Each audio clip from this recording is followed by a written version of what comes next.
আগামী 2024-25 অর্থ বছরের জন্য 2,65,000 কোটি টাকার বার্ষিক উন্নয়ন কর্মসূচি বা এডিপি অনুমোদন দিয়েছে সরকার। আজ প্রধানমন্ত্রী শেখ হাসিনার সভাপতিত্বে জাতীয় অর্থনৈতিক পরিষদের সভায় এটি অনুমোদন দেওয়া হয়। এর মধ্যে 1 লাখ কোটি টাকা উন্নয়ন সহযোগীদের কাছ থেকে ঋণ ও অনুদান হিসেবে নেওয়া হবে। বাকি 1,65,000 কোটি টাকা সরকারের নিজস্ব অর্থায়ন।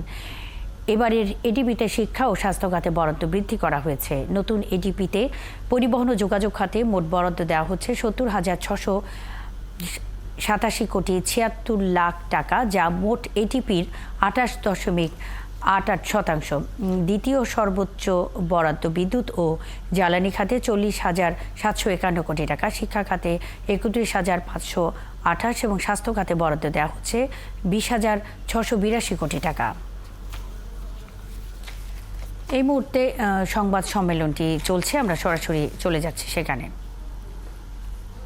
আমরা আলাদাভাবে কিন্তু মিটিং আয়োজন করছি এবং তাদের কাছ থেকে আমরা জানতে চাবো যে কেন লেট হচ্ছে, কি করলে এই প্রজেক্টের বাস্তবায়ন আর বৃদ্ধি পাবে।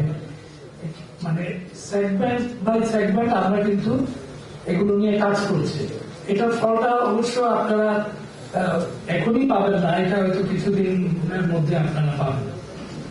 আরেকটা বিষয় হলো যে পার্সোনালি এবং প্রায় প্রতিদিনই বিভিন্ন সচিব মহোদয়দের সাথে আমরা এই যে বাস্তবায়ন হার নিয়ে কথা বলছি, কোথায় সমস্যা, আমাদের কি করতে হবে, এই বিষয়গুলো নিয়েও কথা হচ্ছে।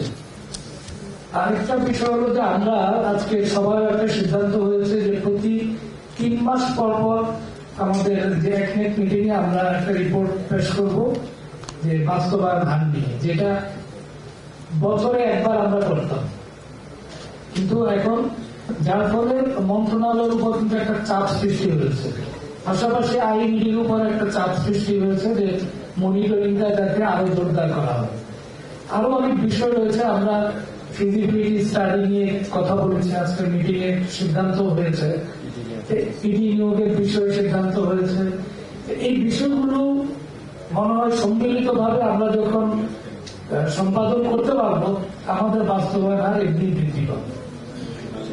আশা রাখি জবাবটা পেয়েছেন। Thank you. শেষ করি।